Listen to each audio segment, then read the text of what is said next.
लो भाई, आ गया दिनेश पेप्सी पानी पूरी वाला। आइए आइए और पेप्सी पानी पूरी खाइए। पानी पूरी खाने का एक नया अंदाज। आइए आइए।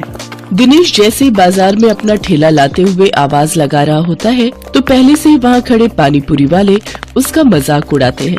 पेप्सी पानी पूरी अब पानी पूरी में पेप्सी डालकर बेचेगा क्या ये आदमी है? अरे लोग तो ऐसी पानी पूरी चखते ही उल्टियाँ करने लगेंगे भैया। सही कह रहा है भोला तू।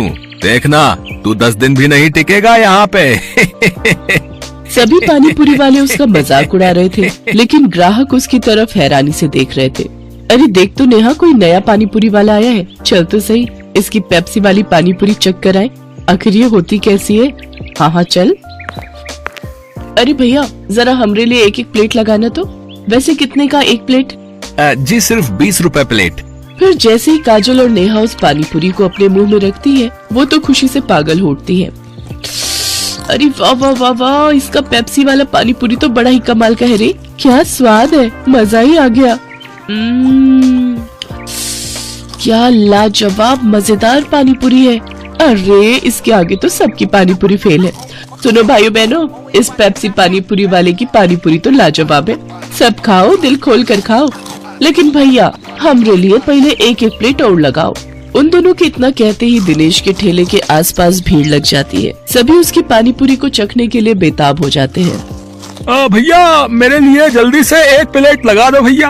अरे अभी तू ठहर भैया, है तू मेरे बाद आया था, पहले मैं खाऊंगा। हाँ भैया मेरा। अरे अरे सब्र करो भाई, सब्र करो। मेरी पेप्सी पानी पूरी तुम सबको मिलेगी, ठीक है? दिनेश की पेप्सी वाली पानी पूरी ने सब पर ऐसा जादू चलाया कि उसका धंधा जोरों से चल पड़ा। उस दिन के बाद वो जैसे ही ठेला लगाता उसकी कमाई शुरू हो जाती। अगर कुछ महीने ऐसे ही कमाई होती रही तो वो दिन दूर नहीं जब मेरे बंटू का इलाज हो जाएगा और वो पूरी तरह ठीक हो जाएगा। बंटू दिनेश का 7 साल का बेटा था और उसके दिल में छेद था। उसके ऑपरेशन के लिए डॉक्टर ने काफी खर्चा बताया था। दिनेश जब भी शाम को घर लौटता तो बंटू अक्सर उससे पूछता, पापा आपने मेरे इलाज के लिए पैसे जोड़ लिए क्या? अब कुछ ही महीनों की बात है बेटा, मैं जल्दी ही तेरे इलाज के लिए पैसे जोड़ लूंगा। ऊपर वाले की दुआ से अपना पेप्सी पानी पूरी का धंधा बहुत अच्छा चल रहा है। सच्ची पापा? फिर तो मैं भी आपके साथ खेल सकूंगा, दौड़ूंगा, भागूंगा और आप देखना फिर तो रेस में मैं ही फर्स्ट आऊंगा।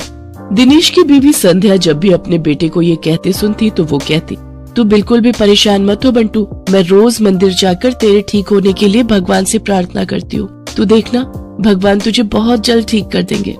एक दिन दिनेश के ठेले पर हीरू नाम का अधेड़ उम्र का आदमी उसकी पानी पूरी चखने आता है। वो नशे में होता है, तभी उसकी नजर दिनेश के गले पर जाती है। किसी ने ठीक ही कहा था इसके बारे में, इसका गल्ला तो लबालब नोटों से भरा हुआ है भाई।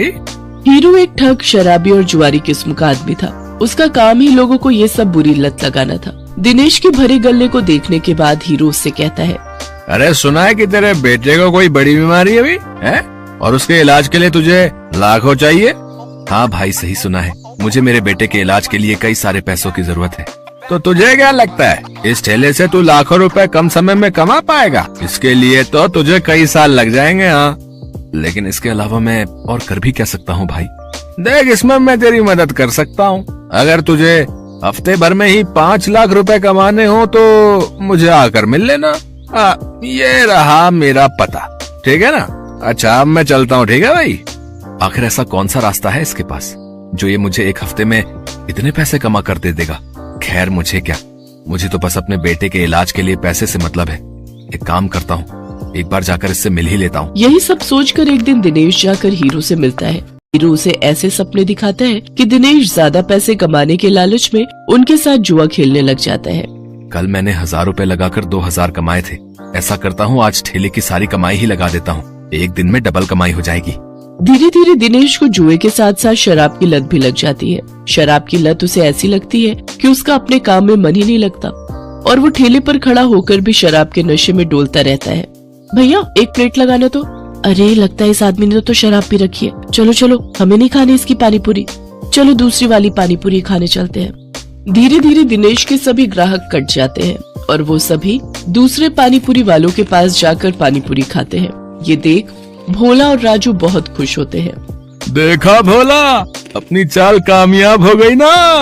बिल्कुल सरकार, अब देखना उसकी पानी पूरी की तरफ तो कोई देखेगा भी नहीं, सब अपनी ही पानी पूरी खाएंगे। कुछ दिन ऐसे ही बीतते जाते हैं। अपने धंधे को मंदा देख दिनेश शराब और जुए की लत में और डूब जाता है और उसका बचा खुचा धंधा भी चौपट हो जाता है। ये सब देख संध्या और बंटू बहुत दुखी होते हैं। फिर बंटू अपनी माँ से कहता है, माँ, अब तो मैं कभी भी ठीक नहीं हो पाऊंगा ना।